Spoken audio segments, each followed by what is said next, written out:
hecho una convocatoria grande para abordar todo este tema que es el ejercicio, la actividad física, el sistema nervioso central y la salud mental de las personas.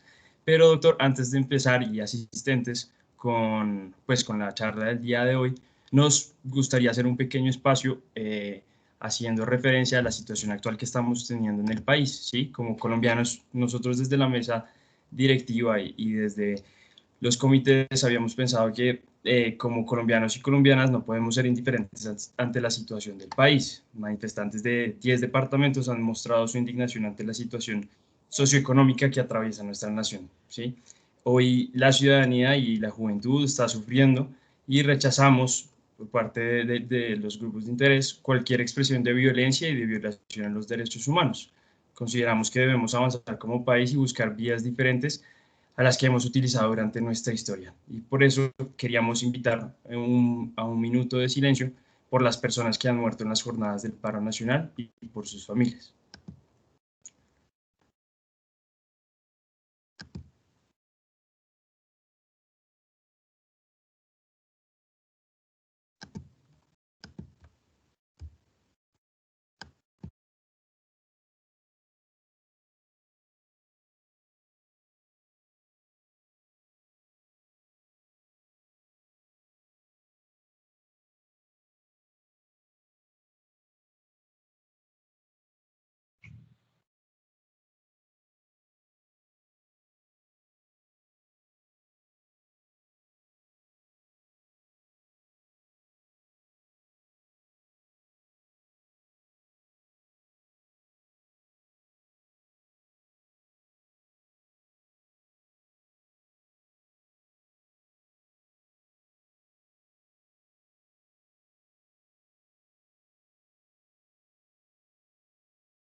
Listo, doctor.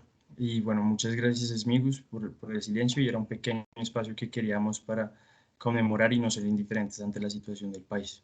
Si quiere, listo, doctor, entonces abordemos el tema de hoy. Vale, gracias Daniel, gracias a el grupo de interés, obviamente, de Medicina del Deporte de la Universidad de La Sabana y pues por supuesto a los grupos de interés vinculados, y pido disculpas porque no coloqué el grupo de neuro dentro de los loguitos, pero ahí están. Y obviamente el grupo de interés de neuro y de psiquiatría por estos espacios que, si ustedes me lo preguntan desde lo personal, creo son una excelente oportunidad de mirar la medicina no como la hemos visto en los últimos, sobre todo en los últimos 50, 60 años, en donde los médicos tendemos un poco y las especialidades médico-quirúrgicas tienden a supra especializar a un médico, eh, y se van olvidando un poco del conjunto y se van olvidando un poco que esa supraespecialización eh, está obviamente contenida dentro de un ser humano que siente, que vive, que tiene otros sistemas diferentes al que estudiamos.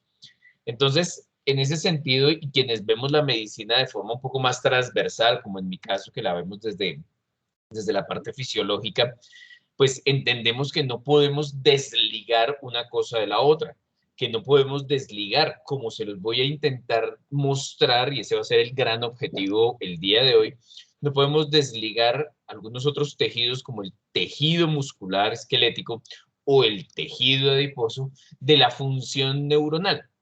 Y a pesar de que uno dijera, pero eso están como muy lejos anatómicamente, eso están como muy separados, como que una célula, una neurona y una célula muscular esquelética como que parecidas no son, o iguales no son, comparten algunas cosas, pues lo que quiero ver es que no son sistemas aislados, sino que son sistemas de una profunda intercomunicación entre sí. Entonces, por supuesto, y atendiendo también al hecho de que tenemos, no sabría ya en este momento, porque no estoy viendo, pues obviamente no tengo la pantalla con la posibilidad de mirar los participantes y demás. Pero entiendo que hay, en este momento, hay una buena cantidad de participantes, que incluso hay muchos que no son médicos, y por lo tanto vamos a tratar de utilizar un lenguaje que sea obviamente riguroso, pero donde no vamos a tratar de descrestar con términos raros, con moléculas raras, o por lo menos no es el objetivo, aunque nos toque nombrarlo en ocasiones. Y es más bien como quedarnos un poquito con lo macro y aprender un poco de este tema que es un tema bastante retador, tratar de hablar de dos cosas que son bien complejas y muy grandes. Uno, el ejercicio físico, y peor aún, hablar de la fisiología del sistema nervioso. No espero sea una charla muy larga, tampoco para aburrirlos, espero lo tomemos más bien como una historia, ¿cierto? Vamos a imaginar que esto es todo un cuento que les quiero contar el día de hoy, que tiene obviamente un comienzo, un nudo y un desenlace que vamos a mirar ahorita de manera continua. No puedo más bien comenzar de todas maneras sin decir que es un poco difícil a veces en este momento que vive nuestra sociedad, centrarse uno en temas de lo que le gusta hablar de la fisiología sin de pronto que allá hay algún grupo de neuronas que estén pensando en la situación del país y lo que están viviendo muchas otras personas que no están aquí con nosotros. Pero vamos a hacer un esfuerzo por tratar de, por lo menos durante una horita, dejar de lado, bueno, más tiempo porque después va a tener otra charla, pero vamos a tratar de dejar un poquito de lado toda esa problemática para centrarnos un poco aquí y por lo menos darnos un respirito de esta situación tan difícil. Quiero comenzar aquí con algo a manera muy introductoria que me parece bonito y me parece absolutamente interesante y que quiero destacar. Esa gráfica a grandes rasgos pues muestra obviamente digamos que los cráneos de lo que se ha considerado pues han sido parientes lejanos en términos de evolución de los seres humanos, que pues para todos será claro, entendemos que la cúspide de la evolución del ser humano, pues hasta este momento lo somos nosotros en una especie que denominamos los Homo sapiens. Y que de manera progresiva, si uno retrocede en el tiempo, algunos millones de años, pues se encuentra obviamente algunas otras especies cercanas e incluso un poquito parecidas al ser humano que habitaron nuestro planeta, que podemos datar eso en 1, en 2 o en 3, casi 4 millones de años anterior. Y algo que llama la atención, si uno quisiera de pronto trazar aquí una línea desde hace 4 millones de años hasta la actualidad, y en esa línea intentara ubicar el comportamiento y el tamaño de la masa encefálica, lo que veríamos es que desde esa época hasta la actualidad, un poquito allí con la excepción del Homo neanderthalis que desapareció ya hace un tiempo sobre la Tierra, del cual no se sabe mucho y del cual incluso hay gente que todavía discute su existencia o no, pero que para el parecer tenía una masa encefálica un poco superior a lo que hay en la actualidad.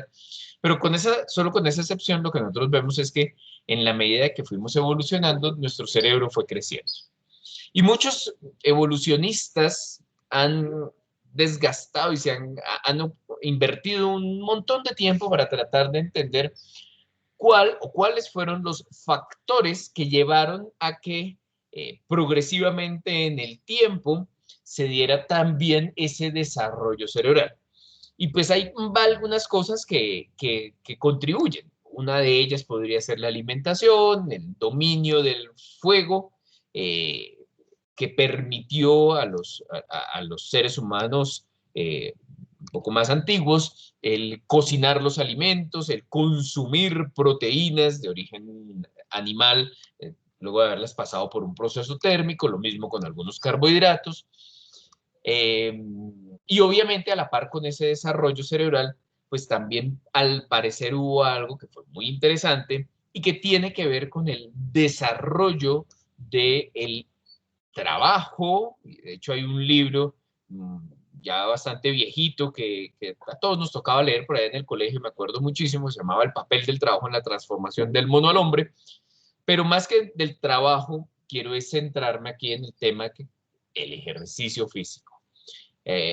Cuando las sociedades antiguas tuvieron la necesidad de desplazarse de un área porque habían consumido todos los recursos naturales que estaban allí, o sencillamente porque estaban expandiéndose de manera progresiva, pues tuvieron que utilizar el ejercicio físico como una estrategia para sobrevivir, refiriéndome a la necesidad de cazar o correr para no ser cazada. La necesidad de desarrollar obviamente herramientas y desarrollar otras estrategias.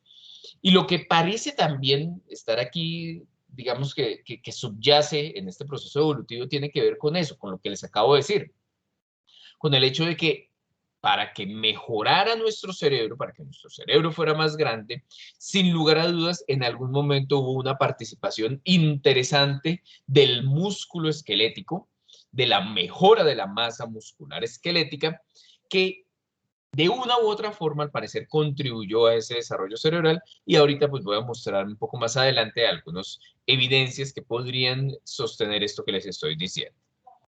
En este sentido, lo más lógico para pensar un poco es que si yo necesité del ejercicio físico, tal vez de una manera un tanto obligada, por supuesto, pero si necesité del ejercicio físico para tener un adecuado desarrollo de mi cerebro, pues necesariamente debo tener como parte de mi vida el ejercicio físico y debe hacer parte de mi rutina el ejercicio físico, de mi rutina diaria, para mantener esa masa encefálica. Lastimosamente, en la vida actual, y esta es una frase que he utilizado en varias ocasiones, la vida actual no está ligada con nuestro pasado evolutivo.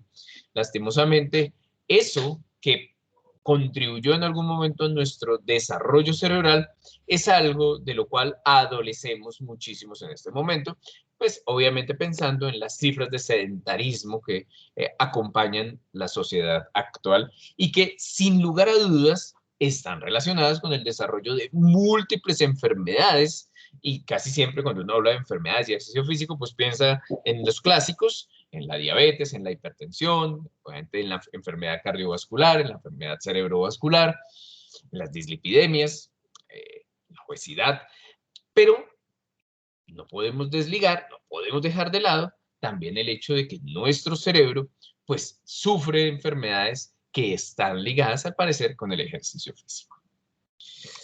Les decía yo hace un momento que hablar de fisiología hablar de ejercicio físico por un lado y hablar de fisiología del sistema nervioso, pues es una tarea titánica, es compleja. Es tan difícil que ni siquiera lo voy a intentar. Es tan difícil que ni siquiera voy a intentar hacer una descripción detallada de la fisiología del sistema nervioso, sino que solamente quiero dar puntadas allí, esbozos de lo que desde mi punto de vista son fundamentales para entender esta relación entre ejercicio y construcción y función de nuestro sistema nervioso.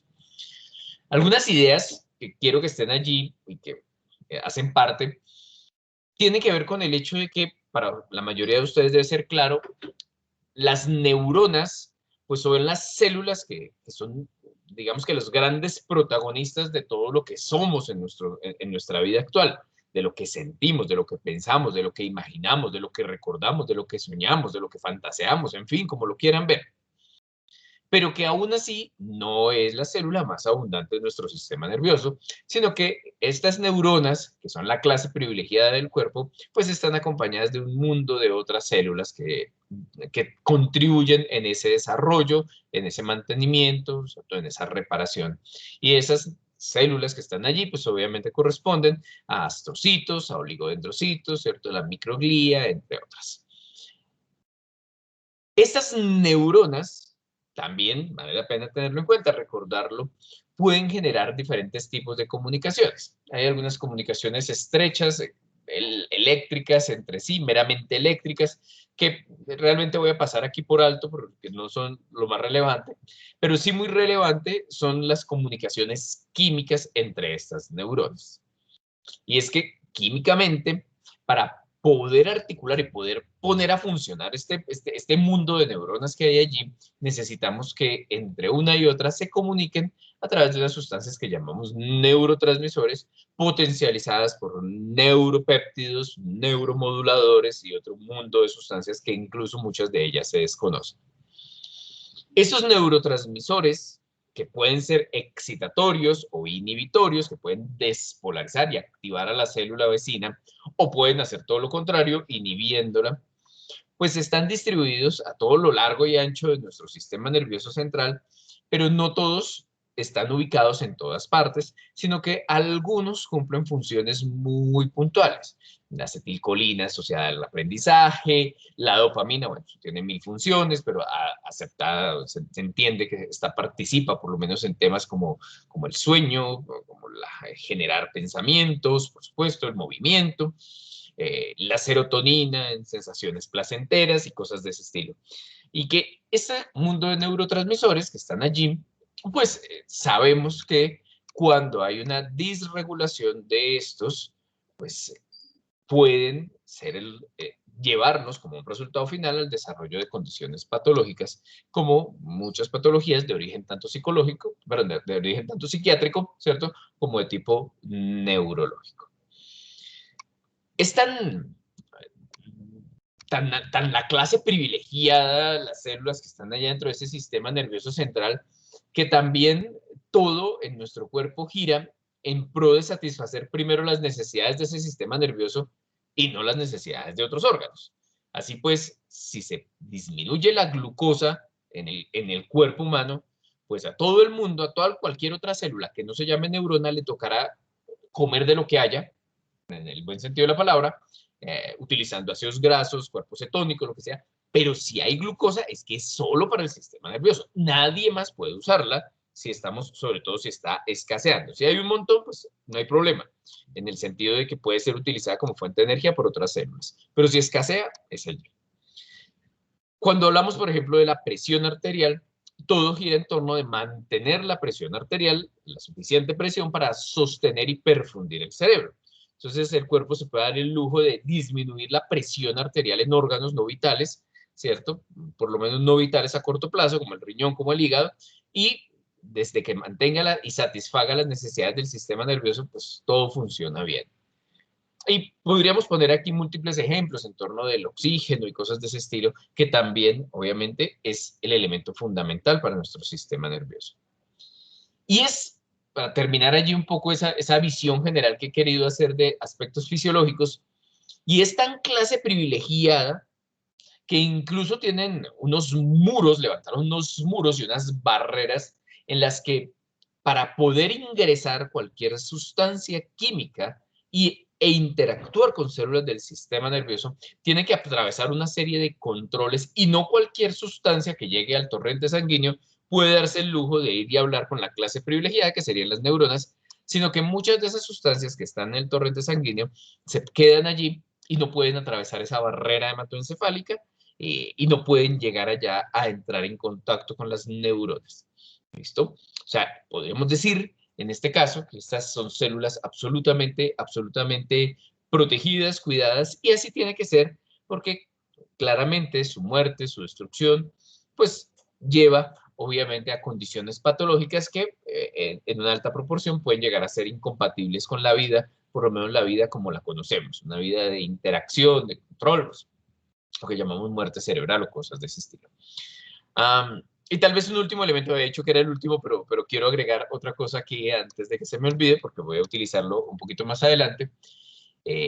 Creímos durante mucho tiempo que estas células eran tan especializadas y tan específicas, eran tan importantes, que era imposible que si ellas morían se pudieran recambiar por células nuevas. Sin embargo, sabemos muy bien que en algunas áreas de nuestro cerebro, no en todo lado, se puede dar procesos de regeneración, de neurogénesis.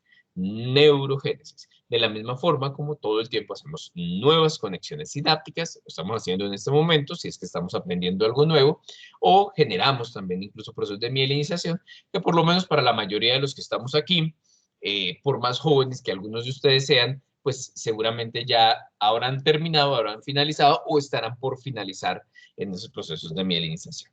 Entonces, miren que ahí hay muchos elementos que podríamos nombrar. Lo que sí es claro, como les decía,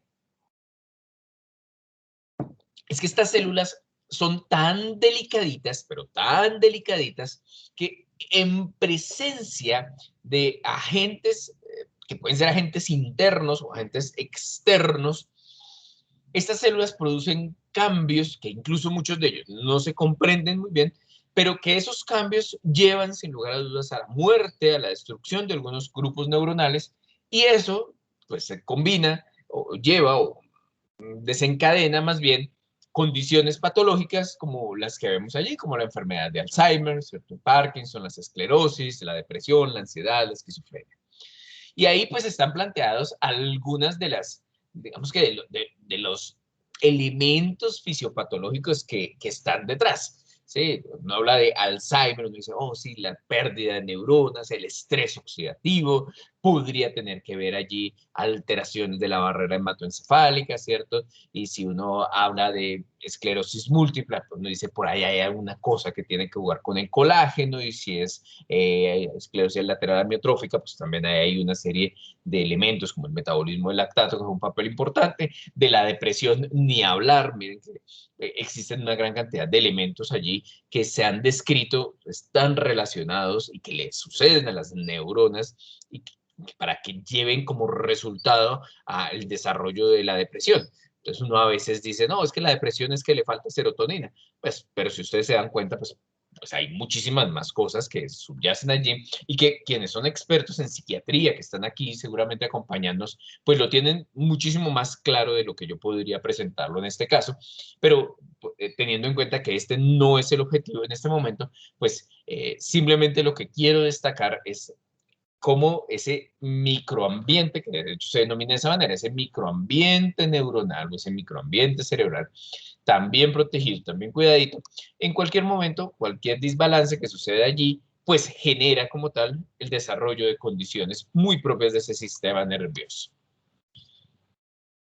Y algo sin lugar a dudas está sucediendo en ese microambiente. Sin lugar a dudas, algo está cambiando.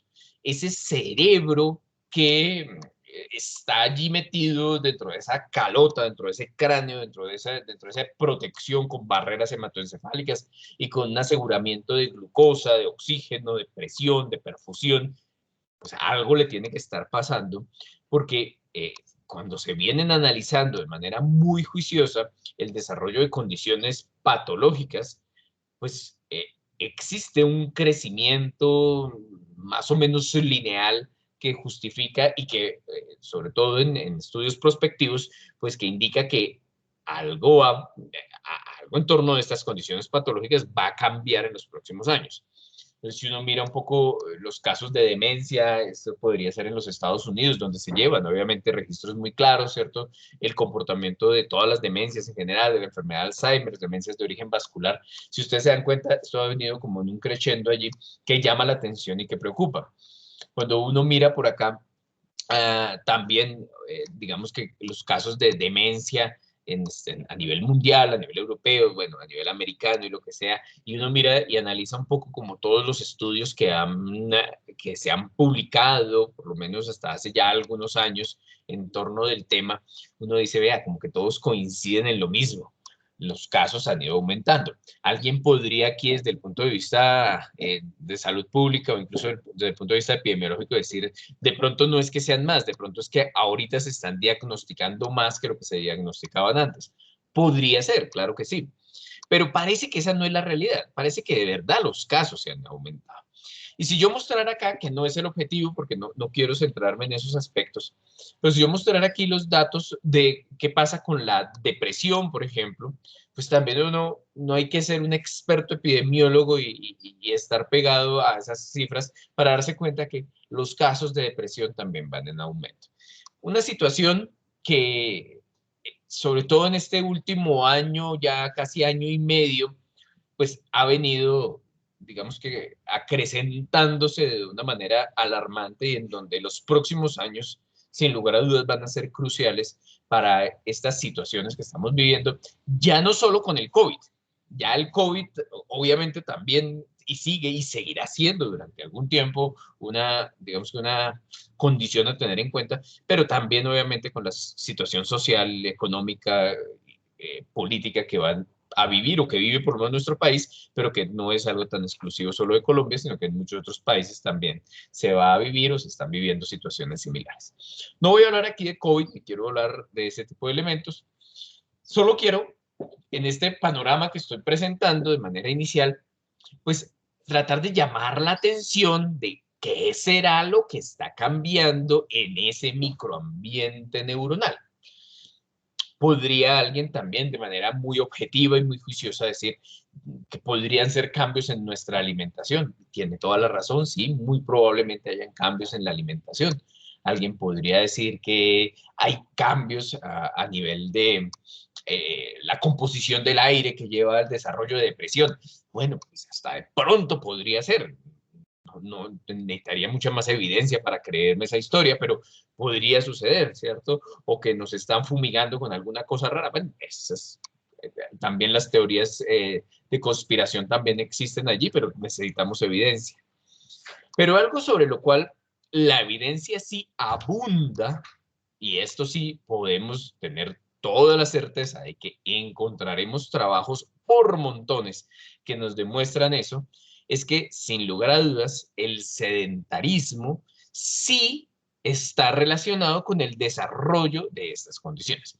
Y no es un desarrollo solamente de asociación, no es solamente que ha disminuido o ha aumentado los casos de depresión y eso se ha relacionado con la disminución del ejercicio físico, no es solo en cuestiones de asociación, que es lo que uno podría pensar, es también en unos elementos fisiológicos que están allí. Y es que desde hace también muchísimo tiempo sabemos que el ejercicio físico genera efectos, como ustedes pueden estarlo leyendo, ya lo seguramente lo estuvieron mirando, en muchas áreas de nuestro cerebro. ¿Sí? Y sabemos que el ejercicio físico contribuye a la disminución de la depresión, de la demencia, de las enfermedades neurodegenerativas. Sabemos que hay relaciones entre ejercicio físico y rendimiento académico, control del apetito, sueño, aprendizaje motor, aprendizaje en general, interrelaciones personales, lenguaje, funciones ejecutivas. Pues coloqué yo algunas allí para no dejarlo tan saturado, pero lo que nos sobra por montones es evidencia de cómo está el ejercicio físico relacionado con la actividad neuronal. Algo tendría que pasar cuando hacemos ejercicio físico que lleva a que nuestro sistema nervioso central algo cambie. Y por otro lado, además del ejercicio físico, pues aparece algo que pues está también muy relacionadito allí y que tiene que ver un poco con el tema de la composición corporal. Claramente en los últimos 100, 150 años, hasta la fecha, si uno mirara las cifras de hipertensos, si uno mirara las cifras de obesos, las cifras de diabéticos, y empezar aquí guardando obviamente las proporciones, empezar aquí a sobreponerlas, por ejemplo, a la prevalencia de demencia, encontraríamos unas relaciones allí interesantes, que no necesariamente son de causalidad, ¿no? Repito, podrían ser asociaciones sencillamente, pero uno sí empieza a decir, oye, mire, qué cosa rara, ¿no? En el mundo hay más personas obesas y hay más casos de demencia. En el mundo hay más diabéticos y hay más casos de depresión. En el mundo hay más hipertensos y hay más casos de esquizofrenia, qué sé yo. Y ese tipo de asociaciones causales pues tienen y subyacen en un territorio de la fisiología que pues podría justificar mucho de lo que allí ha sucedido y que se ha venido desde hace ya un buen tiempo también evidenciando. Sabemos desde la biología que cuando las personas tienen un exceso de tejido adiposo, aumenta su tejido adiposo, pues existen cambios como tal que están aquí en esta tabla, más hacia su lado izquierdo, en donde sabemos que existe una mayor cantidad de radicales libres de oxígeno, hay una disminución obviamente de la actividad de esa eliminación de esos radicales libres de oxígeno, la actividad antioxidante. hay un aumento en la actividad del eje hipotalámico, hipofisiario, adrenal, niveles de cortisol probablemente un poquito más elevados, ¿cierto? Aumento de la concentración de sustancias inflamatorias, ¿cierto? Y ese tipo de cosas que se encuentran en la obesidad y que ahorita voy a tratar de desmenuzar un poquitico más, pues también se ha asociado, por ejemplo, al desarrollo de desórdenes psiquiátricos. Entonces, la depresión, ¿cierto? Los trastornos bipolares, la ansiedad, la esquizofrenia, pues casi que guardan una relación con eso. O sea, como que si nosotros dijéramos, a ver, ¿qué hace la obesidad? Ah, aumenta el cortisol. Ah, sí, la obesidad aumenta el cortisol. Venga, ¿y qué produce depresión? Un aumento del cortisol. Y uno dice, ah, miércoles, pues espere, entonces la obesidad y la depresión están relacionados. Sería una relación. ¿Sí? Estoy colocando solamente como un ejemplo, pero ahí obviamente hay más.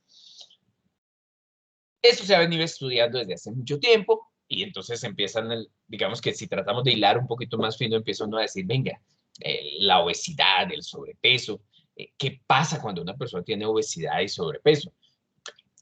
Pues obviamente la respuesta más lógica e inicial en este caso sería, hay un aumento en el número de adipocitos. Ah, sí, aumentan los adipocitos. Pero venga, y es que los adipocitos, ¿qué hacen como para que pueda una persona terminar generando un trastorno de tipo psiquiátrico? Ah, es que los adipocitos son productores de sustancias que son inflamatorias. Producen interleuquinas, factores de necrosis tumoral, ¿sí? Aumentan el estrés oxidativo. Todo este tipo de elementos, de sustancias que se producen a nivel de los adipocitos, pueden, algunas de ellas, llevar, atravesar la barrera hematoencefálica y alcanzar como tal las neuronas en ciertas áreas de nuestro cerebro que si guardan esa relación y si eso se ha venido estudiando de manera tan juiciosa, pues nos explican en gran medida por qué podrían haber un aumento de estos desórdenes psiquiátricos. Alguien podría decir, venga, pero no, espere, porque muchas personas que sufren de depresión son delgadas. Y esto no quiere decir que sea la única causa. Y por supuesto que no, por supuesto que no. Aquí desde ningún punto de vista quiero en algo que es multicausal, ¿cierto? Como la depresión, que es absolutamente multicausal, lo último que yo quiero es pretender decir que existe solo una relación y que curando la obesidad todo el mundo ya no va a haber ningún deprimido en el mundo. Eso sería realmente una utopía, eso sería totalmente falso. Pero sí por lo menos que en el caso de la obesidad visceral, sí hay elementos fisiológicos que nos permiten establecer esta relación. Pero además, cuando yo hablo de pues, que esa persona es delgadita y tiene una alteración desde el punto de vista psiquiátrico, hay cosas que toca hilar un poquito más fino. Y esto, pues obviamente es un llamado de atención a ustedes, médicos en formación, y a todos los que trabajan con personas en general, en cualquier área del conocimiento, a pensar que pueden haber obesos delgados.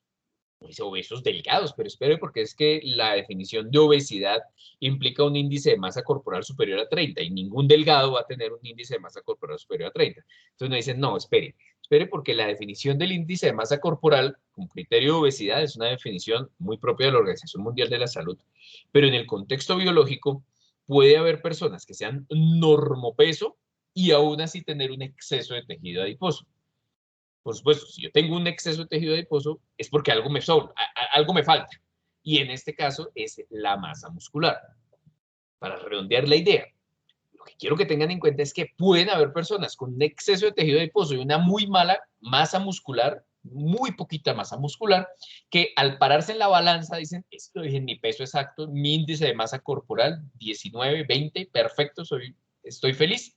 Y al final de cuentas, lo que sí está desarrollando, sí lo que tiene, es un trastorno, en este caso, un trastorno de esos adipocitos que puede y tener repercusiones en, ya lo decía yo hace un momento, aquí estoy hablando obviamente desde el punto de vista supratentorial, allá del cuello para arriba, pero podrían haber trastornos a todo nivel el hecho de que tenga un exceso de masa de tejido adiposo y una disminución de la masa muscular. ¿Listo? Y lo otro que quiero nombrar acá, que también es una relación que explica parte de eso que desde el punto de vista introductorio yo les decía, las células no son células que sean como islas aisladas de las demás y no se comuniquen. No, hay una comunicación ahí multidireccional. Y así como así como una persona que tiene un exceso de adipocitos puede generar un impacto biológico sobre las células de su sistema nervioso, también un trastorno que se origina de manera directa e inicia en el sistema nervioso puede generar unos efectos, tanto hormonales, a través de los ejes hipotalámico-hipofisiarios, o desde el punto de vista nervioso, autonómicos, ¿cierto? Sistema nervioso simpático, parasimpático, que pueden llevar al desarrollo de obesidad. Y por eso, muy sabiamente, en quienes hicieron esta revisión y colocaron esta imagen, colocaron esta flechita de manera bidireccional para decir, oiga, es que la obesidad puede llevar a lesiones o trastornos psiquiátricos, pero los trastornos psiquiátricos pueden llevar al desarrollo de obesidad. Y aquí, por eso colocaba yo un poquito esta imagen que me pareció curiosa y que la vi en otra presentación hace ya un tiempo, y es que sería primero el huevo o la gallina, que sería primero la obesidad o la depresión. Esto es algo que no vamos a poder resolver aquí y a cambio de deprimirnos pensando en la respuesta, pues lo que sencillamente vamos a plantear por ahora es pilas porque esa relación existe. Pero es que cuando existen esos círculos viciosos que una persona deprimida genera obesidad, pero la obesidad, el aumento de su obesidad le lleva a una mayor depresión, pero como está más deprimido, ahora voy a comer más y entonces como come más, entonces ahora se deprime. Y en ese círculo vicioso tendremos que cortarlo en algún momento si queremos controlar la patología. Y controlarla y cortar ese círculo vicioso es o controlo uno o controlo otro o ataco los dos frentes para poder, obviamente, reducir esa progresión. Existe también una evidencia fuerte, ya lo nombré de una manera un poco general también aquí, más trabajos lo han demostrado de cómo para el desarrollo de la obesidad, el desarrollo de la obesidad se da principalmente por inactividad física, por un balance energético, ¿cierto? Que apunta más a la ingesta de calorías que al gasto, más un ambiente que también ahí particularmente no está nombrado, pero yo destaco mucho eso y lo ataco cuando ataco la obesidad en mis pacientes, y es controlar el ambiente obesogénico. Andamos en un ambiente en donde nos rodea la obesidad. Entonces, el papá quiere bajar de peso, empieza a hacer una restricción calórica y el hijo llega por la noche con un pedazo de pizza grande y dice, ah, cierto que usted me está comiendo, cierto que usted está bajando de peso, ¿no? Pero yo no le doy de esta, más bien porque a usted le hace daño. Pues en un ambiente obesogénico es muy complicado. Y sabemos que esa obesidad pues, está relacionada con las alteraciones del sistema nervioso. Pero antes de tratar de nombrar allí algunos elementos que se han encontrado a lo largo del tiempo en relación a la obesidad, lo que quiero, como les decía hace un momento, es que no olviden, por favor, que el tejido adiposo es un tejido que endocrinológicamente es muy activo. Y cuando me refiero a lo endocrinológico, me refiero al hecho de que las células, los adipocitos, cuando nosotros tenemos una cantidad más o menos estable de adipocitos, pues digamos que esto tiende un poquito a un control de la inflamación, a un control metabólico, y ahí en general como que uno pues tiene la grasita que debe tener porque qué bien, porque la necesita. Pero en la medida de que esta obesidad se aumenta, miren cómo, y esta imagen me encanta, que es una imagen de Nature, miren cómo este tejido adiposo se infiltra de células, de linfocitos, de macrófagos, y en la medida de que esto siga avanzando, pues se necrosan algunos de esos adipocitos y esa muerte de esos adipocitos genera un montón de sustancias que llevan en su inmensa mayoría al desarrollo de trastornos asociados a la inflamación. Y miren cómo muchas de estas sustancias que están aquí son sustancias que en un contexto tal vez en otro momento lo podríamos discutir, pero son muchas de estas sustancias las que alcanzan el sistema nervioso central, como podría ser, por ejemplo, la leptina, como sería el factor necrosis tumoral, como sería la interleuquina 6, en áreas sobre todo del hipotálamo anterior, y que generan impactos biológicos bastante considerables en la función de nuestro cerebro. Entonces, ese exceso de tejido adiposo que ya habíamos nombrado es lo que por acá se relaciona un poco con lesiones de la materia blanca, cierta atrofia de algunos lóbulos, aquí en este caso el lóbulo temporal, una reducción del volumen cerebral, alteraciones de la barrera hematoencefálica, ¿sí? Y bueno, pues seguramente también accidentes cerebrovasculares que están allí presentes y obviamente también el desarrollo de demencias, por nombrar solamente un impacto. Entonces, hasta ahí, quiero que se lleven la gran primera idea ¿Por qué hablamos de ejercicio y salud mental? Porque es que las personas que no hacen ejercicio físico tienden a tener un desbalance energético que los puede llevar a un sobrepeso, una obesidad, ya habiendo hecho la salvedad de que no necesariamente significa que tiene que estar así grandote para decir que tiene un exceso de tejido adiposo que le genera un efecto inflamatorio, puede ser delgadito y ya de hecho tiene un efecto inflamatorio.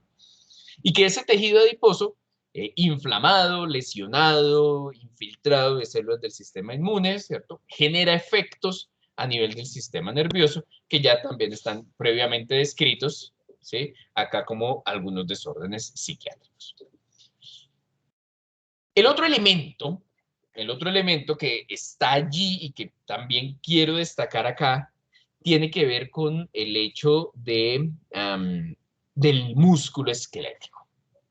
O sea, adicional al tejido adiposo y a esa función en el desarrollo, en la patogénesis de enfermedades del sistema nervioso central, pues también lo decía yo hace un momento, una disminución de la masa muscular esquelética es tanto más peligrosa para el desarrollo de enfermedad mental que tener una gran cantidad de tejido adiposo. Y en general hay bastantes trabajos también, ustedes podrían consultarlos en internet, igual aquí está la bibliografía y hay muchísimos más, pero hay una gran cantidad de trabajos que han demostrado, que han logrado, digamos que correlacionar cómo muchos de los mecanismos que se conocen del desarrollo de enfermedades como el Parkinson, como el Alzheimer, como la depresión, ¿sí? que sabemos y entendemos que más o menos qué es lo que pasa, están relacionados o son antagonizados por el efecto que tiene el ejercicio físico. Y como ese ejercicio físico, pues genera, ya ahorita más adelante entraré un poquito más en detalle con algunos elementos de acá, pero cómo ese ejercicio físico puede generar sustancias que favorecen la mejora en la aparición de neuronas, la mejora en esa formación de neuronas, neurogénesis. Vale la pena decir que no suceden en todas las áreas del sistema nervioso central, hay unas áreas específicas, pero por lo menos ya sabemos que allí están. También cómo se mejora la vascularización en el caso del sistema nervioso central, ya también miraremos ahorita un poquito cómo está eso relacionado, y también en unos temas de neuroplasticidad. Cuando uno habla de neuroplasticidad, pues uno se refiere a esa propiedad tan bonita que tiene nuestro sistema nervioso de adaptarse a las condiciones, de hacer que algunas áreas de nuestro cerebro cumplan unas funciones para las cuales no es que estaba 100% preparado, pero que dado el caso las puede asumir o que puede hacer ajustes dentro de esa arquitectura cerebral para cumplir con funciones muy puntuales que pueden ser factores protectores. ¿Listo? Aquí, por supuesto, y antes de hacer claridad entonces en cuáles son esas relaciones entre el músculo esquelético y el sistema nervioso, que son por lo menos las que me interesan, quiero primero tratar de hacer un poquito de claridad por qué hablo de ejercicio físico y por qué no hablo de deporte o por qué no hablo de actividad física o por qué no utilizo el término educación física o cosas de ese estilo.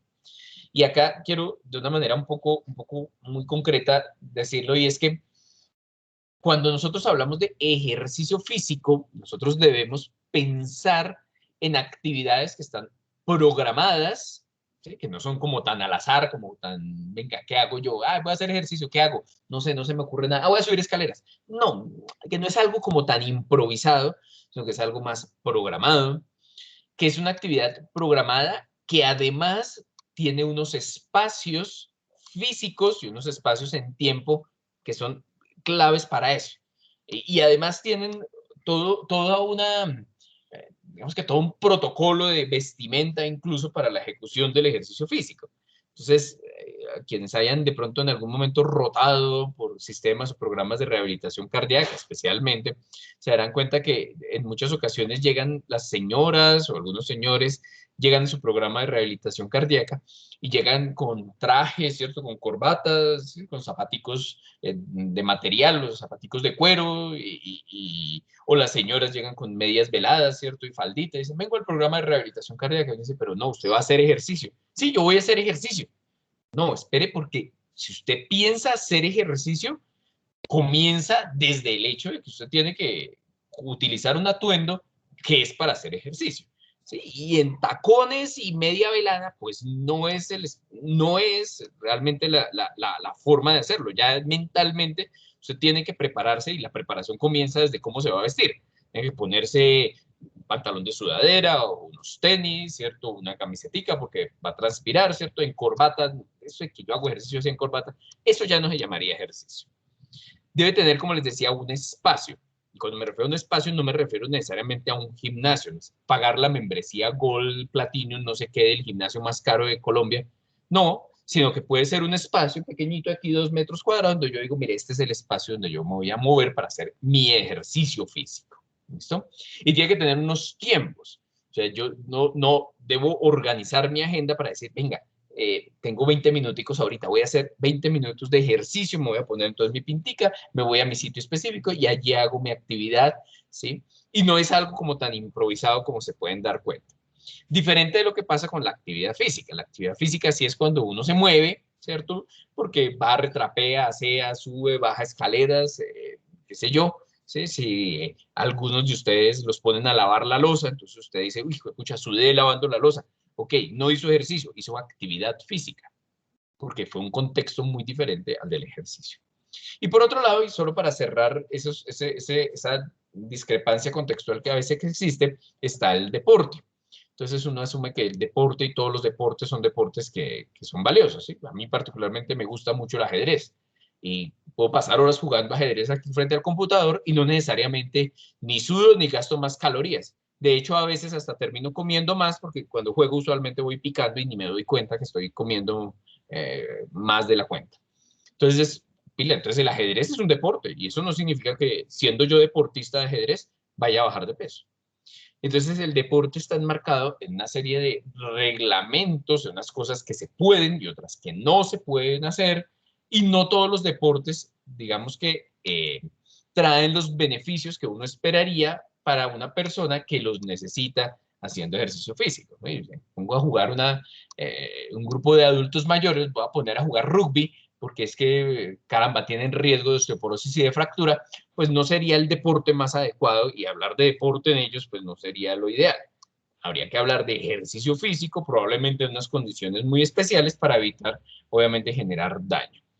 Y solo para cerrar un poquito esa idea, cuando uno habla de ejercicio físico versus deporte, no necesariamente el deporte es todo saludable. No necesariamente todos los deportes son salud. ¿Sí? Y pues nuevamente pongo el ejemplo del rugby, ¿cierto? Como un deporte en donde existe un alto riesgo de que algo pase en su práctica. Una tacleada mal tacleado y pues hasta ahí puede llegar. Entonces, eso para que lo tengan en cuenta. Entonces, voy a hablar aquí es más de ejercicio. Recuerden, ejercicio programado, con los tiempos específicos, ¿cierto? Con unos atuendos especiales y ojalá algo no improvisado, sino algo muy, venga, lo que usted necesita es esto por sus condiciones. En ese sentido, cuando se hace ejercicio físico, el músculo esquelético es también un tremendo productor de hormonas. Entonces, el músculo termina siendo un órgano endocrino altamente activo.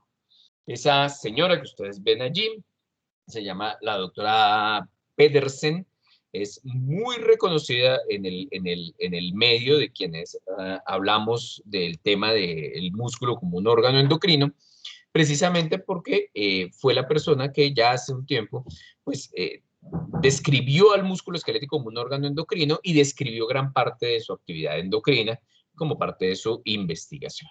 ¿Listo? Y dentro de ese proceso de describir un órgano endocrino, que es una cosa bastante interesante, pero bastante compleja, pues describió también cómo muchísimas de las sustancias que producen el músculo esquelético tienen relación con otro montón de tejidos donde los efectos, en su inmensa mayoría, son efectos benéficos. Entonces, por acá uno miraría el músculo esquelético y durante la contracción uno decía, mire, interleuquina 6, factor inhibidor de la leucemia, que es el LIF que está allí, interleuquina 15, factor neurotrófico derivado del cerebro, factor de crecimiento fibroblástico tipo 21, para leer un poco las abreviaturas que hay allí. Y muchas de esas sustancias que están allí, que aparecen, pues tienen efectos sobre el corazoncito. Allí me quedó cardioprotección, eso es cardio, y así lo publicaron, incluso es porque esta gráfica es de un trabajo que publiqué ya hace algunos años. Efecto antiinflamatorio, porque tiene efectos sobre células del sistema inmune, ¿cierto? Efectos sobre el páncreas, sobre el hígado, obviamente, sobre el tejido adiposo y obviamente sobre el órgano que nos interesa el día de hoy, que es el cerebro. Podemos decir entonces que el músculo es un órgano endocrino, produce sustancias que alcanzan a nuestro sistema nervioso, que alcanzan nuestro cerebrito y que allí algo le habrán de hacer. Y no necesariamente es algo malo, es todo muy bueno. Pero para eso necesito dos cosas fundamentales. La primera es tener músculos activos. Tener músculos activos. O sea, músculos no necesariamente grandes, no necesariamente necesito el bíceps de 40 centímetros para decir que tengo un efecto endocrino de mi músculo esquelético. No, son músculos que no dependen del tamaño, sino de lo activos que sean. Y eso sería, digamos, que la primera condición, una condición transversal. Y la otra condición es contraerlos. ¿Sí? Son músculos que necesito contraerlos de manera permanente para que generen estos efectos. Solo para nombrarlo de una manera general, decía yo hace un rato que no todas las sustancias que viajan por el torrente sanguíneo pueden llegar hasta las neuronas o hasta la glía, que serían las células que están acompañando obviamente esas neuronas. Y muchas de las sustancias que están en el torrente sanguíneo se quedan en el camino porque no alcanzan obviamente a llegar allá. Lo que quiero destacar un poco es que varias de las sustancias que se producen en el músculo esquelético, al igual que algunas que se producen en el tejido adiposo, alcanzan por diferentes mecanismos a llegar a entrar en contacto con las neuronas. Entonces, algunas pasan por entre la barrera hematoencefálica, por entre las células endoteliales que están allí presentes y luego se meten por entre las células de los astrocitos, o algunas atraviesan las células, algunas tienen transportadores, algunas lo hacen por endocitosis. Bueno, simplemente para decir aquí, sabemos que algunas sustancias producidas en el músculo llegan y alcanzan como tal el sistema nervioso. Esta es una sustancia y de esta quiero detenerme un instante porque ha sido un objeto de, digamos que de profundísima investigación desde hace algunos años. Cuando se describió este factor neurotrófico derivado del cerebro, para quienes sean amantes de la biología molecular y amantes de esos elementos que explican mucho de lo que pasa en nuestro sistema, este factor neurotrófico, en el caso del cerebro, pues juega un papel muy bonito. Es producido en altas cantidades dentro del mismo cerebro, especialmente por astrocitos, y en parte también por la microglía, cuando está el cerebro en formación. Y parte de ese concepto de neurotrófico hace referencia precisamente a la posibilidad que tiene de incrementar el número de neuronas. Entonces uno pensaría, un bebé que está en el vientre de su madre, incluso en los primeros años de vida, tiene altas concentraciones de factor neurotrófico en ese sistema nervioso central, que lo que lleva es a que las neuronas como tal se formen y se creen en un montón. ¿Listo? Por supuesto, con la edad y en la medida que vamos avanzando en edad, nosotros vamos perdiendo la producción de ese factor neurotrófico y está más que claro que la pérdida en algunas áreas puntuales de nuestro cerebro pues se acompañan del desarrollo de algunas condiciones patológicas, tal y como allí estoy tratando de presentarlo. Este factor neurotrófico es producido por el músculo esquelético, solo que acá claro, porque acá lo nombré previamente, pero acá quiero hacer una salvedad y es probablemente un error que incluso en algún momento, espérenme que me salió aquí el Norton que le dio por analizar el computador justo en este momento, son las 7 en punto. Entonces, les decía yo, este factor neurotrófico es producido por el músculo, pero un factor de confusión o un error que se cometió en algún momento, pues por lo menos hasta el 2018, cuando participé en la escritura de esta revisión, era que se creía que este factor neurotrófico atravesaba la barrera hematoencefálica y tenía efectos directos sobre el cerebro. En la actualidad sabemos que no es tan así, que este factor neurotrófico derivado del cerebro, el BDNF que está allí, puede acercarse al sistema nervioso, pero no atraviesa la barrera hematoencefálica. Y la confusión surgió porque cuando en estudios experimentales se midió la concentración en sangre y luego se midió la concentración en el sistema nervioso central del factor neurotrófico derivado del cerebro, pues en ambas se aumentaba. Entonces decía, venga, mire, yo pongo a hacer ejercicio a las personas, le mido el factor neurotrófico y aumentó en sangre, y se lo mido en el cerebro y aumentó en el cerebro. Entonces como que la lógica de investigador dijo, eso es entonces que el que está en la sangre pasa al cerebro. No es del todo cierto. Pero lo que sí es cierto es que el músculo produce sustancias que atraviesan la barrera hematoencefálica y que inducen a las células que están en el sistema nervioso a producir factor neurotrófico. ¿Listo? No sé si fui lo suficientemente claro. El músculo lo produce, BDNF, pero no atraviesa la barrera. Pero produce el músculo a través del ejercicio físico. Esta también es una revisión que se las recomiendo enormemente, que sería prácticamente la mejor explicación de esta charla, que es actividad física y el crosstalk entre el músculo y el cerebro. Lo que hace en general el ejercicio físico es que libera sustancias, esta catepsina B, por ejemplo, que sí atraviesan la barrera hematoencefálica y que dentro del sistema nervioso central estimulan a los astrocitos, estimulan parte a la microglía, como les decía, a generar factor neurotrófico derivado del cerebro, con lo cual lleva a la formación de neuronas. Decíamos, no lo hace en todas las partes del cuerpo, pero sí lo hace, por ejemplo, en el hipocampo, en donde se centran gran parte de las actividades como el aprendizaje, la memoria y el estado de ánimo. Y también el ejercicio físico produce otra sustancia que cada vez más ha sido estudiada y que ha sido estudiada de manera reciente, muy en el contexto del sistema nervioso, que es la iricina. Iricina, no se olviden de ese nombre, ahorita voy a ampliar un poquito ese concepto, que lo mismo llega al sistema nervioso central y aumenta también este factor neurotrófico derivado del cerebro. Entonces, para irlo resumiendo, para irlo haciendo, miren, hacer ejercicio genera sustancias que pueden llevar incluso a mejorar las neuronas, a obtener un mayor número de neuronas. Qué vaina tan loca, ¿no? Qué vaina tan interesante. Esa iricina, sobre todo, y ayer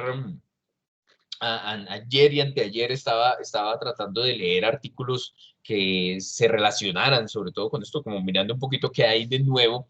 Encontré de hecho esta revisión que se publicó a finales del mes pasado, estoy diciendo hace 8 días más o menos, sobre el papel neuroprotector que tiene el ejercicio en esta mioquina, que es la sustancia producida por el músculo, mioquinis, cualquier sustancia producida por el músculo sería una mioquina, y en este caso sobre la iricina.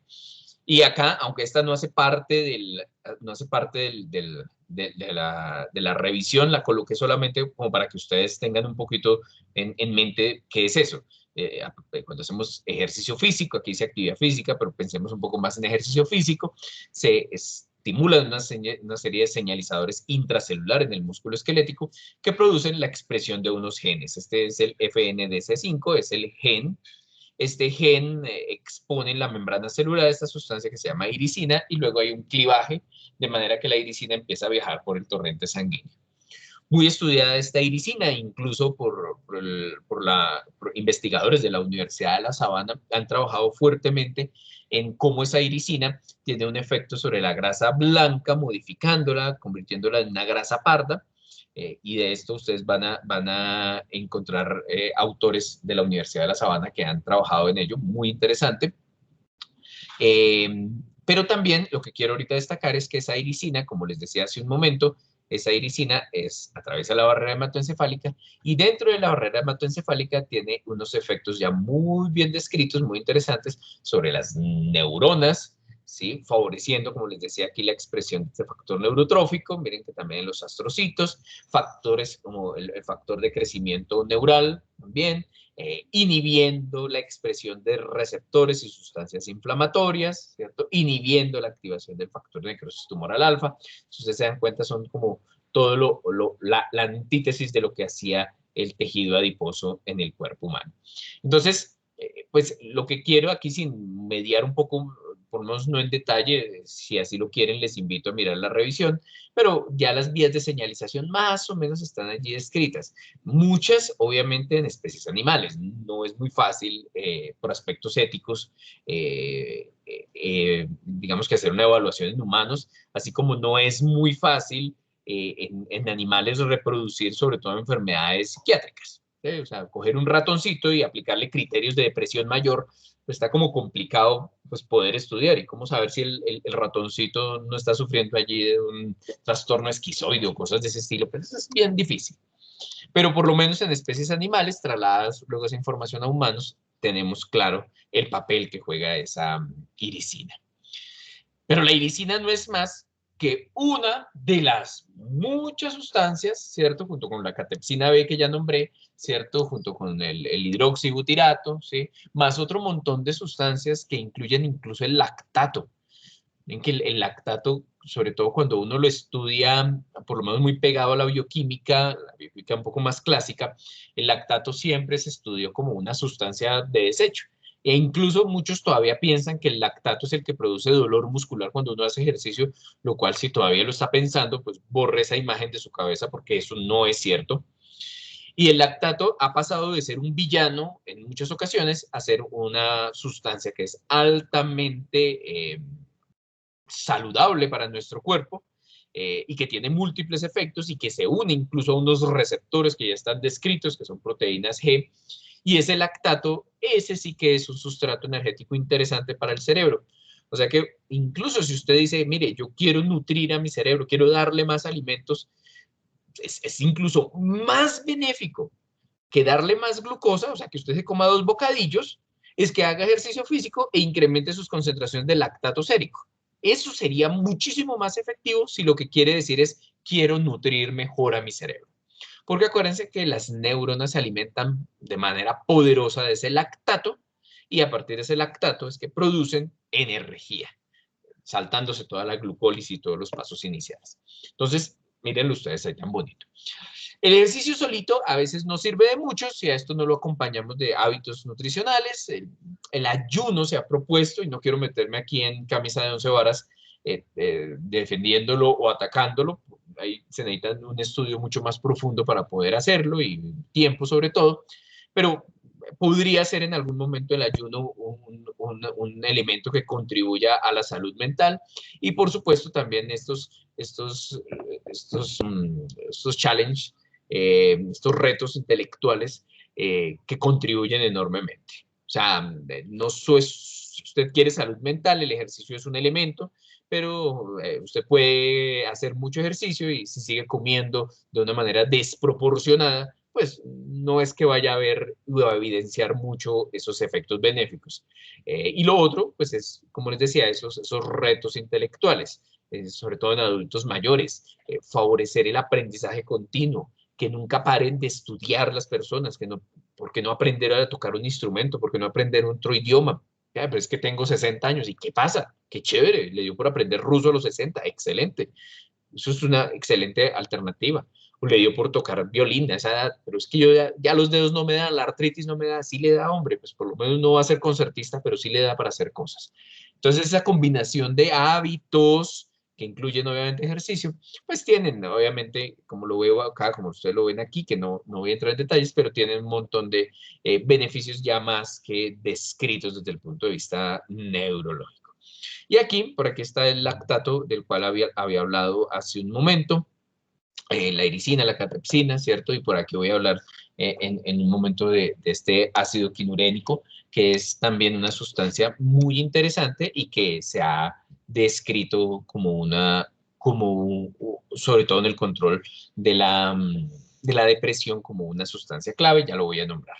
Por ahora solamente, voy a saltarme este pedacito del hígado, ahorita lo explico, solamente recordar entonces, a manera de resumen hasta este punto, el músculo produce sustancias, hormonas, por montones, un montón de cosas. Una sesión de ejercicio, eso es un camionado de hormonas que empiezan a viajar por nuestro torrente sanguíneo y llegan a todas las células de nuestro cuerpo generando efectos benéficos. Muchas de esas que viajan por la sangre, muchas atraviesan la barrera hematoencefálica y allá a nivel del sistema nervioso estimulan en las neuronas la síntesis de proteínas que tienen también una gran cantidad de efectos benéficos y que llevan, digamos que de manera un poco macro, allá a cambios en la vascularización, a cambios a nivel neuronal, ¿cierto? Desde el estado de ánimo, mejora en el sueño y cosas de ese estilo. Esta, para ir cerrando, es tal vez la última sustancia que quería nombrar. Uno de los elementos que se ha asociado al desarrollo de depresión es esto que se llama la quinurenina. Quinurenina, nombre ahí medio rarungo, sí, es una sustancia producto del metabolismo del triptófano que se produce en el hígado y que en especies en experimentación se ha encontrado que la excesiva concentración de él se asocia al desarrollo de depresión. Por supuesto, es imposible no modificar ese metabolismo del triptófano. Pero aquí lo bonito es que el ejercicio físico estimula la síntesis de una enzima, esta CAT que aparece acá, ¿cierto? Quinurenina aminotransferasa, y ella es responsable en gran medida de deshacerse de esta quinurenina, ¿cierto? Y convertirla en una sustancia que ya no atraviesa la barrera hematoencefálica, el ácido quinurénico. Yo sé que eso con quino y esos nombres como medio raros. Entonces, digamos, los sedentarios producen una sustancia química que genera la depresión. El ejercicio físico se deshace de esa sustancia química y es, en este caso, un elemento, no la cura para todos nuestros males, pero sí puede ser un elemento a tener en cuenta para el control de la depresión. Y por eso, mis estimados psiquiatras en formación, y si hay ya formados acá, pues también hay que tenerlo en cuenta. Por eso es importante que dentro de ese abordaje multidisciplinario que se le hace al paciente psiquiátrico, que es muy complejo y que ustedes lo conocen mejor que yo, con antidepresivos y terapia y cosas de ese estilo, el ejercicio físico se involucre y esté allí presente, como una estrategia allí importante. Hay muchas cosas, muchísimas cosas. Esto es casi que redundar un poquito porque son estudios. También este es un estudio, digamos que muy reciente, este es del 2021, en donde ya un poco, de manera un poco más puntual. El único problema es que estos, si ustedes se dan cuenta, muchos de los resultados son en animalitos, en ratoncitos, ¿cierto? En murinos, en especies murinas. Pero hay, digamos que una creciente interés en esas relaciones músculo-tejido, en músculo-cerebro. Y dentro de esas que han surgido y que no quiero aquí profundizar, pues está también un sistema que no podemos olvidar, está en nuestro cuerpo, que es el sistema endocannabinoide. ¿Listo? Ese sistema endocannabinoide, no estoy con esto diciendo que vamos a empezar entonces aquí a comercializar cannabis, que claramente pues ya se está haciendo, sino que el ejercicio físico puede y estimula la producción de cannabinoides endógenos que tendrían un efecto también interesante sobre el sistema nervioso. ¿Listo? Solo para terminar, se ha establecido, esto es un trabajo de 2017 muy bonito, lo coloqué así de manera, digamos, de manera un poquito general, pero se ha establecido que hasta un 82% de la materia gris es modificado a través del ejercicio físico. O sea, cuando uno hace ejercicio físico, uno piensa que es que el trabajo es el bíceps nomás. Sí, carreta. Pues para que ese bíceps funcione, lo que sucede a nivel de mi corteza cerebral, pues es enorme. Lo cual significa que trabaja tanto o más nuestro cerebro cuando hacemos ejercicio. ¿Cuál ejercicio? ¿La fuerza? ¿La resistencia? Esa no es realmente, digamos que no es una pregunta sobre la cual deberíamos rasgarnos nuestras vestiduras en este momento. Haga lo que quiera, no importa, con lo que se sienta más cómodo, arranque. Es que me gusta a mí montar en bicicleta, está perfecto, es que me gusta caminar, hágale, pues es que me gusta es como el trabajo de fuerza, me encanta el CrossFit, pues. Si no hay otras contraindicaciones, osteoarticulares, cardiovasculares o lo que sea, y usted lo que quiere es mejorar la salud mental de su paciente o por lo menos prevenir ese impacto de la enfermedad mental, no importa por dónde arranque. arranque por donde quiera, arranque por donde le guste. Lo importante es que la persona lo disfrute. Ya después de que lo hayamos vinculado, ahí sí uno le hace ajustes y le va cambiando y le va metiendo el ejercicio el que más le conviene, ¿sí? No tanto el que más le guste. Pero es preferible, 1000 veces preferible, primero hacer algo, lo que le guste, ¿sí? Con tal de que se mueva. No importa, es que me gusta bailar, hágale. Entonces, a bailar allá con turbo, está frente al espejo, frente al televisor, no importa, hágale, ahí está perfecto. ¿Listo? Algunas conclusiones muy rápidas, porque no quería extenderme tanto y terminé, bueno, creo que estamos con el tiempo como debe ser. Conclusiones muy grandes, existe una clara relación entre enfermedades neurodegenerativas, trastornos psiquiátricos y sedentarismo. O sea, ellos están como metidas en la misma bolsita y hay una asociación interesante, ¿cierto? Incluso puede ser una relación causal. El ejercicio fundamental, ¿sí? Para la prevención y el manejo de todo lo que les decía, supratentorial. Y es, desde el punto de vista hormonal, el músculo esquelético es un actor clave. Es una persona, no, perdón, es un tejido, es un órgano que sin lugar a dudas juega un papel mucho más importante del que habíamos, por lo menos hasta hace hora y media, ustedes creían que tenía, ¿cierto? Es un actor fundamental para la salud mental. Y estos son algunos de esos mediadores, ¿cierto? Yo traté de hacer un poquito el énfasis sobre la irisina, sobre el factor neurotrófico derivado del cerebro, ¿cierto? Incluso un poquito sobre el lactato, pero hay muchas hormonas que si usted no las recuerda, no pasa nada, no es grave, pero lo importante es que se lleve esa idea de que no son ruedas sueltas allí las que están en el caso de nuestro sistema nervioso. Por ahora, eso era todo lo que tenía para contarles. No sé, Daniel, tú me ayudas ahorita si va a haber una sesión de preguntas o si la hacemos al final de la siguiente charla o si queda así nada más, ustedes deciden. Por ahora me pongo a su entera disposición a todos de los grupos de interés de ambos y a todos los invitados que están aquí en este momento. Bueno, doctor, muchas gracias por la actividad, por toda la ponencia que nos pudo traer el día de hoy. Definitivamente, pues cuando uno comienza a tratar más estos temas específicos se generan más dudas, ¿no? Y aumenta la curiosidad en darse cuenta de cómo está esa relación entre el músculo esquelético y el sistema nervioso central. Doc, pues sí, la idea es que teníamos programado una sesión de preguntas corta y dar un pequeño espacio de 5 minutos para reiniciar la actividad ya con la segunda charla a cargo de María Fernanda y de Angie. Entonces, pues ahí yo veo una mano levantada, doctor, de Valeria Ardila, y si quiere comenzamos con ella. Sí, perfecto, claro. Dale, Valeria. Hola, doctor, buenas noches. Tengo Hola, una Valeria. pregunta. Pues pensando más en el ejercicio por salud mental, ¿cuánto sería el tiempo pues que uno recomendaría para iniciar? No, muy buena pregunta, muy buena pregunta. Mira que las guías de manejo que están orientadas, por ejemplo, el tema de la salud mental, no nos proponen un tiempo, o nos proponen más bien un tiempo, ¿cierto? Como un tiempo meta, que es alrededor de los 30 minutos día. Pero la experiencia, un tanto la experiencia personal, me ha mostrado que a veces querer comenzar con ese tiempo meta, no solo en salud mental, en cualquier condición patológica, puede ser complicado para algunas personas. Así que si tú tienes una persona muy sedentaria, ¿cierto? A quien quieres intervenir, la recomendación podrían ser 10 minutos al día de inicio. Podrían ser. Alguien diría, pero es que 10 minutos no es nada. Es que 10 minutos, ¿qué está haciendo? No, pero es que en 6 días ya sumó una hora de ejercicio que por lo menos la semana anterior no hacía. Y en la medida que sea posible, ir sumando e ir agregando tiempos, e ir agregando tiempos. No tanto intensidades, no más fuerte, sino sí más tiempo. Entonces tú puedes comenzar, si es el caso, con 10 minutos y ya será un pretexto perfecto para que la siguiente semana ya sean 15 y la otra semana ya sean 20, después otros 25 y luego 30.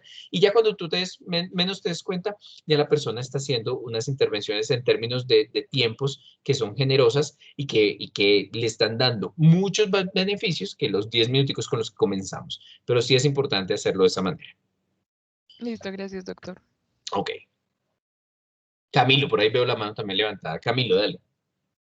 Sí, doctor, es que pues yo yo era uno de esos que tenía como la imagen de que el ácido láctico era el que generaba dolor en el músculo, ¿no? Ujú. Y pues cuando se estaba hablando de ello, como que se cortó un poquito, como que yo me perdí ahí, entonces quería saber era qué realmente es lo que genera ese dolor.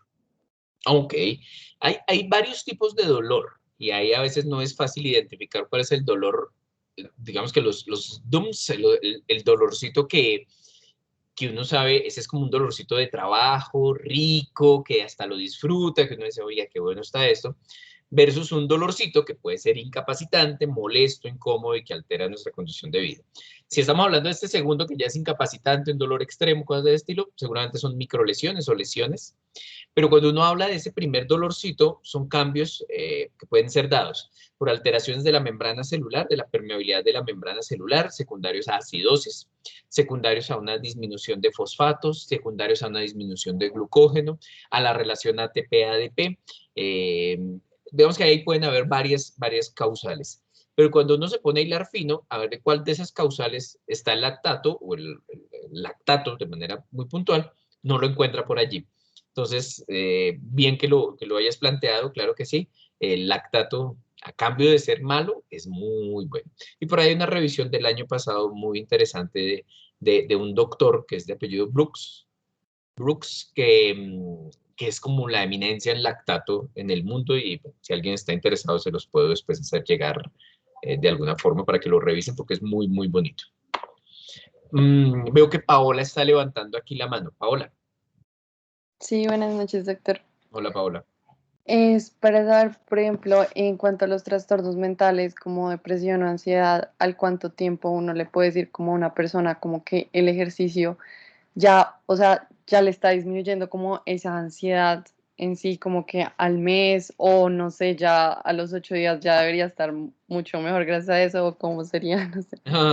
Es una excelente pregunta, pues porque nosotros nos gusta tratar de objetivizar y tratar de darle tiempo a las metas y eso es válido, es bueno, pero sobre todo en el caso de la salud mental la cosa ya no es tan sencilla y quienes tengan un poquito la experiencia ya en su área psiquiátrica obviamente lo tendrán más claro y es que a veces esos resultados son resultados que se demoran mucho más tiempo. Ah, quiero, y aprovechando tu intervención para darte la respuesta un poquito más ampliada al respecto, quiero decir es inicialmente que si bien es cierto, yo estoy en este momento vendiéndoles la idea del ejercicio físico, lo que menos quiero es vender la idea de que el ejercicio físico lo hace todo solo. ¿Sí? O sea, eso tiene que quedar claro. Es una herramienta, es un coadyuvante excelente, es una estrategia espectacular para el manejo de nuestros pacientes que tienen algún tipo de trastorno, pero no, y de lejos probablemente no sea nunca la única estrategia a seguir. Hay que hacer muchas más cosas. Y cuando uno habla de tiempos, la cosa no es tan fácil porque, un poquito por la experiencia personal médica, hay pacientes que después de 8 días o de 15 días de haber adaptado el ejercicio físico generan una adaptación y les va muy bien y están felices y cambió y mejor dicho, y ya bajemos los antidepresivos y demás, pero también un poco tengo conocimiento de personas que incluso habiendo comenzado ejercicio físico, nunca lograron adaptarse, nunca lograron enamorarse como uno esperaría y lastimosamente pues no les generó ese efecto tan benéfico que uno esperaría y quisiera. Entonces es bastante difícil establecer unos tiempos en los cuales podamos nosotros decir que se va a generar ese efecto, ¿vale? Lastimosamente. Muy bien. César. Doctor, buenas noches, ¿cómo está? Hola, César. Disculpa, yo quería hacer una pregunta un poco como conceptual, teniendo en cuenta la terminología que estabas manejando, estaba conectando los conceptos que señalaste y me llamó mucho la atención porque es que normalmente el BNF está relacionado con enfermedades neurodegenerativas, ¿correcto? Correcto. La deficiencia. Exacto. Teniendo en cuenta también que una que nombraste ahorita, la quineurina, está relacionada con la depresión, ¿correcto? Sí. Entonces mi pregunta más propiamente es que si el paciente tiene depresión, ¿hay un déficit de quineurina? Si hago ejercicio, ¿hay un aumento de quineurina? o hay un aumento de BNF en ese tipo de pacientes o habría que investigarlo? No, realmente acá no es que haya, independiente del desarrollo ya conceptual e investigativo que existe, de manera rutinaria uno no mide factor neurotrófico derivado del cerebro. No es tan fácil, yo lo hice como parte de mi investigación de doctorado, y no es nada fácil medirlo y no es nada económico ni mucho menos. Simplemente lo hacemos es obviamente como un concepto que es interesante. Ahora, si quisiéramos medirlo en sistema nervioso, pues peor, más complejo aún. Pero lo que sí nos permite a nosotros es dar una explicación, por lo menos la más aceptada posible. Podría suceder que en 10 años no sea, pero probablemente, por lo menos hasta ahora, es la explicación más aceptada para entender por lo menos el papel que juega la deficiencia del factor neurotrófico derivado del cerebro en el desarrollo de condiciones patológicas, no solo del sistema nervioso central, sino en general también de otras condiciones de tipo cardiovascular y demás. Y también nos permite entender y nos da herramientas para entender cómo el ejercicio físico incrementa su concentración en el sistema nervioso, dándonos como resultado, digamos que una mejora al parecer de esas concentraciones y disminuyendo o reduciendo la incidencia de estas enfermedades. ¿Listo? Por otro lado, están las otras sustancias, que yo nombré aquí la quinurenina, pero existen muchísimas más, ¿listo? La quinurenina es una sustancia que es derivada del triptófano, como te decía, que atraviesa la barrera hematoencefálica y que está asociada al desarrollo de depresión. Decir que es la única sustancia que está presente en el manejo de la depresión, pues sería una falsedad, porque claramente existen otros neurotransmisores, deficiencias de neurotransmisores, y pues obviamente quienes manejan neurotransmisores, los antidepresivos, tricíclicos y cosas de ese estilo, pues tendrán claro que por ahí hay un juego de neurotransmisores. Entonces, no quiere decir que la depresión sea única, pero sí, sabiendo que es multicausal, sí, pues si yo empiezo a peluquear esas causas, pues probablemente en algún momento lograré controlar de una manera mucho más efectiva ese trastorno. Y la forma como yo puedo controlar, por lo menos esa quinurenina, es a través del ejercicio físico que activa una enzima que degrada la quinurenina y la convierte en una forma que es inactiva, que es el ácido quinurénico. Ok, pero entonces en estados de depresión la quinurenina se sube. Sí, al parecer siempre está alta cuando no hacemos ejercicio, o sea, durante el sedentarismo está alta. Y al llegar al sistema nervioso, está ahí. O sea, siempre está ahí, porque siempre consumimos triptófano, porque ella viene producto del metabolismo del triptófano. Entonces siempre está allí. Que nos deshagamos de ella o no, haciendo ejercicio físico o no, es otra cosa, pero que está ahí, está ahí. Ok, y ya para terminar esta última, quería concretar, ¿la ericina solamente tiene efectos positivos en el metabolismo? O sea, ¿esta citoquina tiene efectos positivos en el metabolismo energético? ¿O también está relacionado con el BNF? ¿O solamente actúa en eso? No, al parecer, y lo que yo les decía al comienzo, en un principio la ericina fue descrita como una sustancia que producía un cambio a nivel de las células del tejido adiposo. Las células blancas, llenas de, obviamente, de triglicéridos, con una baja concentración de mitocondrias, grandes en tamaño. En estudios experimentales demostraron que la presencia de ericina hacía que estos adipocitos se disminuyeran de tamaño, que aumentaran la cantidad de mitocondrias sobre todo, y que se comportaran como una grasa no parda, pero sí una grasa beige, en donde el metabolismo energético cambiaba. Esos experimentos fueron experimentos bastante exitosos en especies animales, sobre todo en murinos, sobre todo en ratoncitos, y en seres humanos, digamos que los resultados no fueron del todo concluyentes y pues sigue ahí de todas maneras el área de investigación. Pero donde se ha trasladado gran parte de la investigación de la ericina es en su papel que juega en el sistema nervioso central, estimulando la producción de factor neurotrófico derivado del cerebro en neuronas, en astrocitos y en microglia. Entonces, tiene y probablemente tenga muchos más efectos. O sea, si tú revisas la ericina como efectos fisiológicos, te vas a encontrar un reguerón de estos efectos. Pero pues nombro acá obviamente los que están aplicables obviamente a la charla del día de hoy. Perfecto. Gracias, Flor. Gracias, doctor. Vale. Ricardo. Buenas noches, doctor. Saludos desde Ecuador, desde Antumán. Un saludo. Verá, como interno de enfermería, y tomando en cuenta de que el personal de enfermería es uno de los que desempeñan lo que es la promoción de salud en niveles de atención y diferentes niveles de atención, mi pregunta es la siguiente. ¿Se puede generar un doble estímulo cerebral, tomando en cuenta de que usted indica el estímulo químico? ¿Se puede generar lo que es una captación de movimiento, tomando como ejemplo lo que es la bailoterapia? Si bien es cierto, en este de aquí se implican muchos músculos, pero también la persona que recibe la terapia debe estar pendiente de los pasos que va a plantear el terapista como tal. ¿Es posible esto de aquí? ¿Cuáles serían sus beneficios? Claro, claro que sí. Es que entre más tú bombardees el cerebro, en el buen sentido de la palabra, de estímulos, seguramente el efecto va a ser mucho más benéfico. O sea, entre más tú, voy a decir aquí una bobada, solo para el ejemplo, pero imagínate tú hacer ejercicio y resolver ecuaciones matemáticas al mismo tiempo, ¿cierto? Eso sería una locura en términos de lo que es el bombardeo de neurotransmisores que sucede allí. Y ese efecto, sí, sin lugar a dudas, sería un efecto benéfico precisamente por ese juego de interfaz que se sucedería allí a nivel cerebral.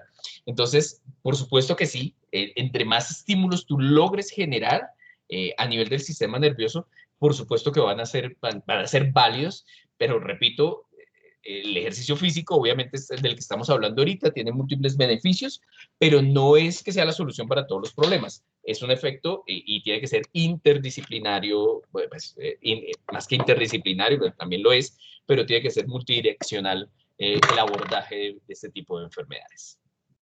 Muchas gracias, doctor. Vale. Rafael Alberto, Daniel, tú me dices hasta dónde hacemos preguntas por cuestiones de tiempo, pero Rafael, mientras tanto, Rafael Alberto. Doc, ¿qué tal? Buenas noches y pues gracias por la oportunidad y agradecerle por esta excelente charla. Profe, yo tenía una preguntita pues, acerca de que muchas veces estos pacientes de salud mental los encontramos institucionalizados y no solo pues los pacientes de salud mental, sino en general nuestros pacientes hospitalizados. ¿Usted qué recomendaciones da de ejercicio en estos pacientes que se encuentran pues con una limitada capacidad de movimiento y un limitado espacio? Y si realmente pues los ejercicios, por decirlo así, locales en su cama, realmente van a tener un beneficio, como usted lo mencionaba en la parte química, y en base a esto también preguntarle usted qué experiencia tiene acerca de programas institucionales de pronto en unidades de salud mental acerca del ejercicio. Ok. En pacientes, para comenzar por la segunda pregunta, en pacientes institucionalizados, pacientes que están en cama o están incluso hospitalizados, no tengo experiencia, pero sí sé de varias personas cercanas a mí que han trabajado en ese tipo de instituciones en desarrollo de programas de ejercicio físico. Entonces, no es mi experiencia, pero sí tengo y he tenido pacientes que han tenido enfermedades de tipo psiquiátricos, especialmente depresiones y trastornos de ansiedad, a quienes obviamente en otras condiciones les hemos, digamos que prescrito ejercicio físico y nos ha ido muy, muy bien. A veces hablo en plural porque, como les digo, no siempre trabajo solo, sino trabajo de la mano de algunos psiquiatras también en ocasiones.